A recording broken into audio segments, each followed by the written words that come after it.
이번 심포지움에는 실크를 연구하는 국내외 유수의 대학 교수와 의사들이 발표를 하고 많은 연구진들이 참석한 가운데 그동안의 연구 성과들을 발표했으며 그중 실크 펩타이드에 대한 연구 사례가 발표됐는데 이는 우리들이 평상시에 생각하던 부분을 넘어서 보다 넓고 깊게 연구되었습니다. 또한 이번 심포지움에는 많은 일반인들도 참석하여 실크의 새로운 기술에 대해서 큰 관심을 보였습니다. 농업과학기술원의 이광길 박사는 실크 프로틴의 산업적 이용 연구란 주제 강연을 통해 현대인들의 간 기능 개선에 관련된 연구 자료를 발표했습니다. 실크 프로틴의 산업적 이용 연구, 이광길 박사.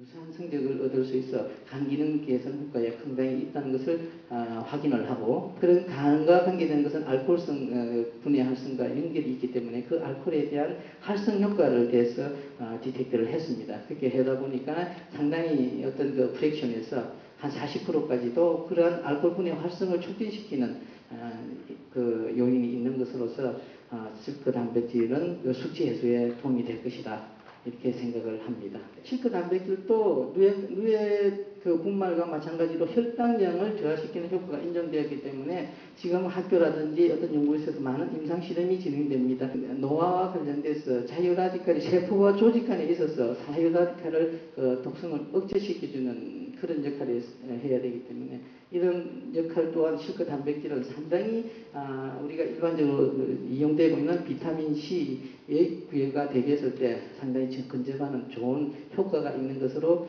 확인이 되었습니다.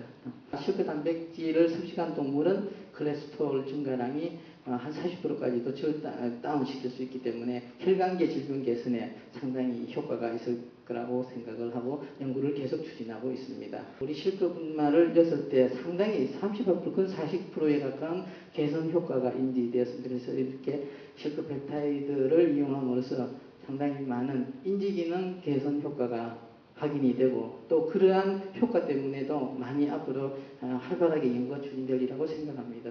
그 단백질이 무슨 만병통치약이냐. 한동대 현창기 교수는 실크 피브로인 유래 및 펩타이드의 생리 활성이란 주제로 인체의 활성 작용에 대해서 강연했습니다. 실크 피브로인 유래 및 펩타이드의 생리 활성, 현창기 교수.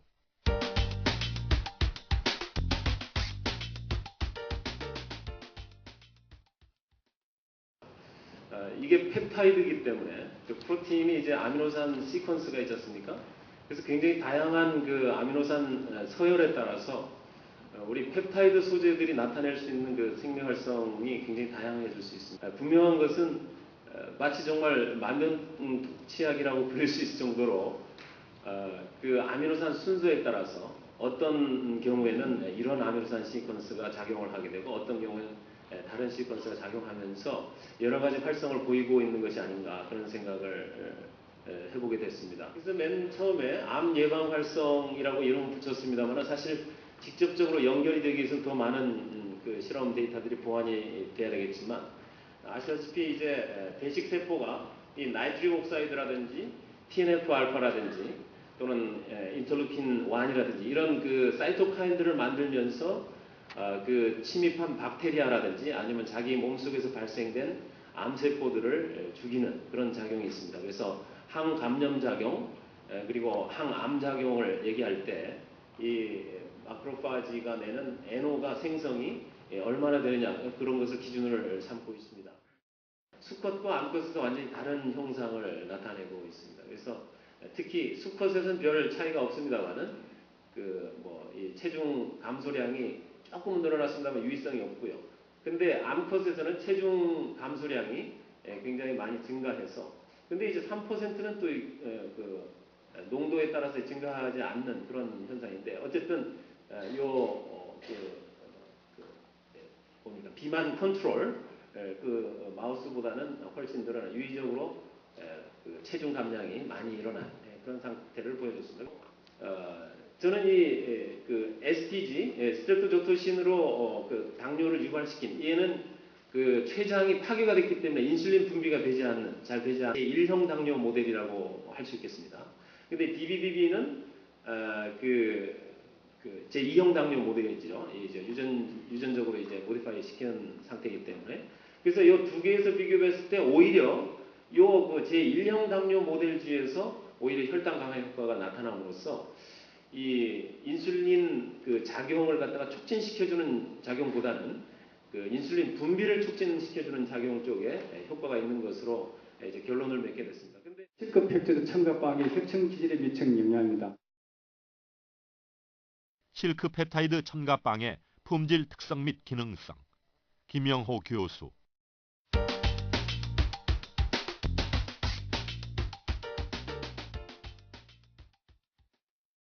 총 콜레스테롤, 실급 펩티드 기초 컨트롤 비교했을 때 2%, 4% 첨가한 경우에 총 콜레스테롤이 감소되는 효과를 보였고 첨가 구간 2%, 4% 사이는 큰 차이가 없는 것이 나타났습니다. 다음 HDL 콜레스테롤도 해볼 때 총 HDL 콜레스테롤이 증가되는 현상을 보였습니다. 다음 LDL 콜레스테롤 마찬가지로 스탠다드 비교했을 때 감소되는 효과를 보였고 이 2%, 4% 간의 큰 차이를 보이지 않았습니다. HDL과 콜레스테롤 등 비율을 계산해 봤을 때도 그 수치가 증가되는, 그래서 감소되는 효과로 보았고요. 실크 펩타이드 첨가빵의 효과 중에는 콜레스테롤이 감소되고 동맥경화 수치가 떨어지는 것을 알 수 있습니다. 이것은 실크 성분이 먹는 음식에도 첨가될 수 있다는 가정을 사실화하는 것이었습니다. 또한 실크 성분 첨가빵만을 먹는 것으로 콜레스테롤 수치를 감소시키고 동맥경화 수치를 낮출 수 있는 희망의 시작을 보여준 계기가 되었습니다. 실크 프로틴의 피부 친화형 소재 개발 연구. 여주홍 박사.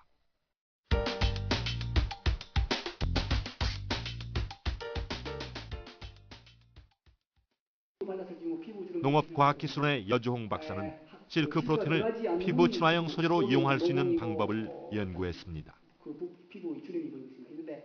그 실크가 들어간 화장품을 일주일 정도 바르니까 모공도 많이 적어지고 피부 주름 또한 아주 완화된 것을 확인할 수 있는데, 이것을 대략적인 에어리어를 해보니까 약 35에서 40% 정도 개선 효과, 피부 주름 개선 효과를 확인할 수 있었고, 기능성 화장품으로 적용 가능성을 확신을 할 수 있었습니다. 여기 미용 비누에 적용한 예가 되겠는데요. 보습성에 있어서도 약 52% 정도의 보습성이 탁월하다는 걸 느꼈고, 여기 실백과 바이오 실크라고 하는 기능성 실크 미용 비누가 시판이 되고 있습니다. 실크 단백질을 적정 농도를 넣으니까 그 연모제를 만들었는데 그 모발 사진이 되겠습니다. 이게 노말이고, 이게 실크가 들어가지 않는 모발의 표면 사진이고, 이게 실크가 들어간 표면 사진이 되겠습니다. 보시는 바와 같이 일반 연모제의 경우는 이 화살표로 표시가 된 염료가 침투한 부분이 거의 큐티클층 가까이 많이 우리가 알 수 있고, 오른쪽에 보시는 이 그림은 거의 코르텍스 내부까지 염료가 아주 굉장히 침투가 좋은 것을 알 수 있습니다. 이 수치를 비교를 해보니까 약 한 2.2배 이상의 어떤 염료 침투 효과를 얻을 수 있다라고 하는 것을 나타내고 있습니다. 창성 피복제가 되겠습니다. 아까 말씀드렸다시피 실크 같은 경우는 상당히 가공 형태의 메리트가 있는데, 그중에 이런 필리멘트의 멤브레인으로부터 스펀지 형태의 멤브레인으로 얻을 수가 있습니다. 필리멘트는 어떤 플렉시빌리티, 유연성과 어떤 근붕어가 살 수 있는 CO도 충분히 산소가 들랑달랑할 수 있는 그런 산소 투과성이 좋다는 걸 확인하였고, 이런 스펀지 타입 같은 경우는 하니컴 레이어 같은 마치 벌집의 층선 구조 같은 층이 되어 있고, 이런 레이어가 있어가지고 공기의 수분 능력이 아주 조절이 쉬운 것을 확인할 수 있습니다. 때문에 수분 조절 능력이 가능하고 천연 항균성이 있다고 말씀을 드렸는데, 그리고 어떤 삼출액, 말 그대로 진물을 우리가 쉽게 흡수할 수 있는 그런 구조로 되어 있음을 알 수 있습니다. 한림대 오양석 교수는 심포지움의 연구 발표를 통해서 실크 펩타이드가 혈당 강화 조절 능력이 있다는 연구 결과를 보여주었습니다. 실크 펩타이드의 혈당 강화 효과. 오양석 교수.